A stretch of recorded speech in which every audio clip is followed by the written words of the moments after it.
os melhores também. Exato. E pra começar, Holiday, eu queria saber se esse estetoscópio, né? Estetoscópio, É o meu exatamente. presente inútil? É o seu presente inútil. Ele não funciona ou você não usa mais? Ou as duas coisas? Cara, eu acho que ele ainda funciona. Não sei, porque faz muito tempo que eu não, não testo ele no ouvido. Mandíbula, posso escutar o seu coração hoje à noite? Olha Batendo. só isso aí. Ó, clima de dia dos É, namorados. clima de dias namorados aqui, olha que legal. Cara, eu tinha medo desse negócio quando era criança, porque gelava, né, quando eu colocava no peito. Olha que legal. Mas por que, cara? Qual é a história desse estetoscópio aqui? Cara, por muito tempo eu quis fazer medicina, né? Meu sonho era ser médico, porque queria ser médico. E eu coloquei isso na cabeça ainda na 8ª série, eu tinha dos meus 14 pros 15 anos. Mas você tinha um parente médico? Não, nada, assim, foi uma, sei lá, uma loucura da adolescência que surgiu. E aí, quando eu já tava saindo da escola, indo pro cursinho pré-vestibular, eu coloquei na minha cabeça que eu tinha que, de alguma maneira, incentivar a minha mente a acreditar que eu estava prestes a me tornar médico. E aí, nas loucuras da vida, eu comprei esse estetoscópio, que eu tenho, então, desde 2015, não, desde 2013, que é uma espécie de estetoscópio da sorte. Eu acreditava que carregando ele para todo dia ali na sala de aula eu ia conseguir passar no vestibular e não deu certo. É um lance de tipo aqueles livros segredos, né? Você tem que focar, exatamente. Né? E não funcionou, né? Virei vereador. Mas ele é pra ver se você... Você nunca usou? Não, eu carregava nem tipo pra ver, como um amuleto. Nem assim, assim. deixa eu ver meu batimento cardíaco. Não, nunca botei esse negócio no ouvido. É bem inútil mesmo.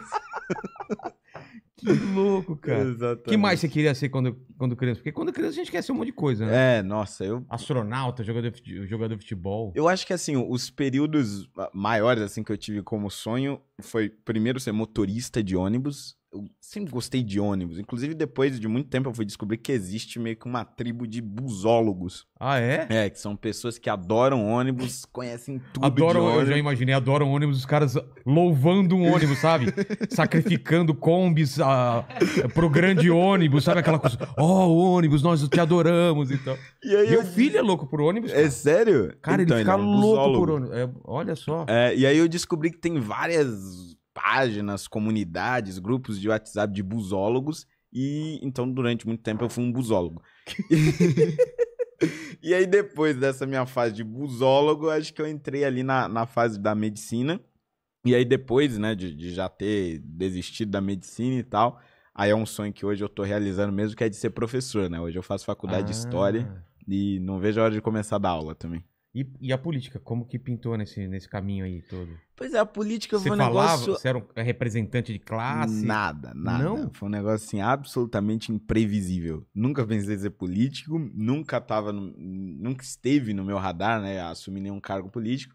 Mas aí, em 2015, participando das manifestações pelo impeachment da Dilma, eu comecei a criar gosto pela coisa, né, a me interessar sobre como tudo isso funcionava.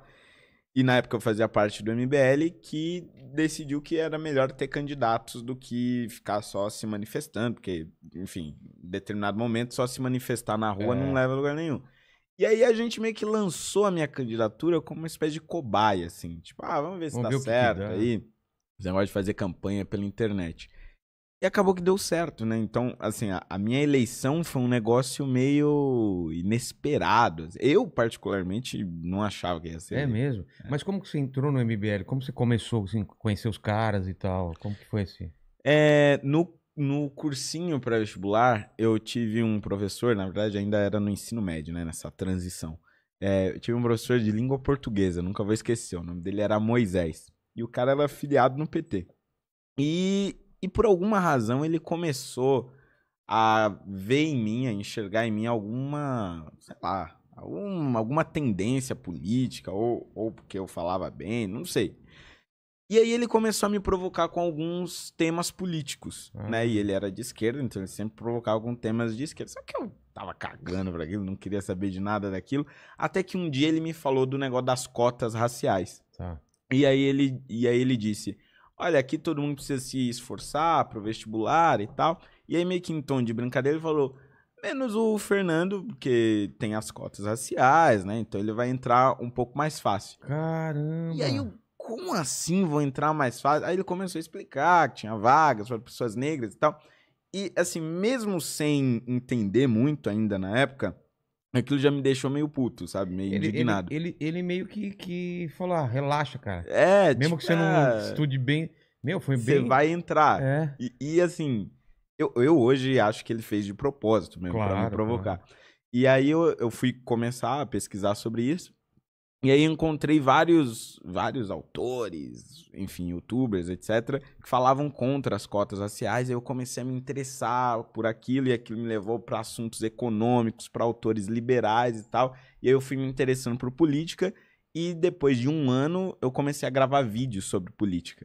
Até que num desses vídeos, o MBL me encontrou e aí me convidou para entrar pro movimento. Então já vamos começar falando sobre cotas. Nesses seus estudos, o que você entendeu que é errado? Porque você é contra cotas, né? Sim, sou contra cota. Primeiro, como que surge essa ideia de cotas e por que você é contra? Porque é uma coisa que eu já conversei aqui com o Paulo Cruz, com bastante pessoas, para tentar entender, né? O quão é benéfico, o quão isso daí é um problema. Qual que é a sua opinião sobre isso, então? Eu acho que, assim, é inegável que a gente tem racismo no Brasil e que isso é uma herança da escravidão, que foi uma escravidão mal abolida, né? Só que o sistema de cotas, na minha opinião, ele acaba, na verdade, reforçando esse preconceito. Tem um autor, né, que é o Thomas Sowell, que eu sempre cito ele, que ele estudou o sistema de cotas em vários países, inclusive nos Estados Unidos, de onde ele é. E aí ele percebeu, dos vários dados e vários argumentos que ele tem um que é muito interessante, que é o seguinte: quando os Estados Unidos começou a ter um sistema de cotas lá, eles chamam de ações afirmativas, eles começaram também a contratar professores universitários por meio de cotas. E aí o que acontecia? Como aquele cara, ele era, em tese, o melhor, mas o melhor entre os negros e não o melhor entre todos, e o critério ele era muito subjetivo, quem é negro, quem não é negro, etc., os outros professores universitários começaram a desconfiar da capacidade daqueles professores negros e excluíam eles das grandes pesquisas. Como pareceu daquele professor quando ele falou de você. Exatamente. E aí começavam a excluir eles de pesquisas, artigos científicos, debates de qualidade, etc., porque viam eles como incapacitados. E a mesma coisa começou a acontecer com alunos dessas universidades que eram selecionados por meio de cotas. No Brasil, a gente não tem casos explícitos disso, mas com base nessas experiências que ele relata dos Estados Unidos e de outros países, eu tendo a acreditar que a longo prazo você pode ter uma desconfiança geral sobre profissionais negros. Tipo, você vai ser atendido por um hospital negro num hospital público, em determinado momento uma pessoa que já seja racista, por exemplo, vai ter um argumento para querer não ser atendida por um médico negro ou por um professor negro numa escola ou qualquer coisa do tipo. Eu acho que isso é muito prejudicial, traz dúvidas sobre a capacidade do negro. E outro ponto é a seleção dessas pessoas. Como é muito difícil você dizer até que ponto uma pessoa ela é branca ou negra, ou parda ou negra, você precisa de alguma maneira dizer quem é pardo e quem é negro. A Prefeitura de São Paulo tentou resolver esse problema criando uma comissão. Tipo, você passou por meio de cotas, então você vai se submeter a uma comissão que vai olhar suas características físicas, seu cabelo, o seu tom de pele, e com base nessas características fisiológicas, ela vai dizer se você pode ou não entrar naquela vaga. Caramba. Quer dizer, vai te julgar pela cor, para tentar evitar fraude, mas de outro lado você humilha a pessoa ali, selecionando ela desse jeito. Então, acho que tem vários problemas as cotas raciais. Por isso que eu defendo as cotas sociais, porque a maior parte dos que serão incluídos serão pessoas negras, já que a maior parte dos pobres são negros, mas você não tem esse critério subjetivo da cor da pele e você não fica remetendo a todo instante que aquela pessoa está ali porque é negra. Ela está ali porque as condições sociais dela, a péssima qualidade da escola pública, a pobreza de uma maneira geral, não permitiu com que ela tivesse uma maior qualidade de estudo. Mas entre os pobres, ela é a melhor selecionada. Faz mais sentido, sempre pensei isso também. Mas quando entra nessa discussão com o lado progressista, eles não concordam com isso. Não, nem um pouco. Mas qual é o argumento deles?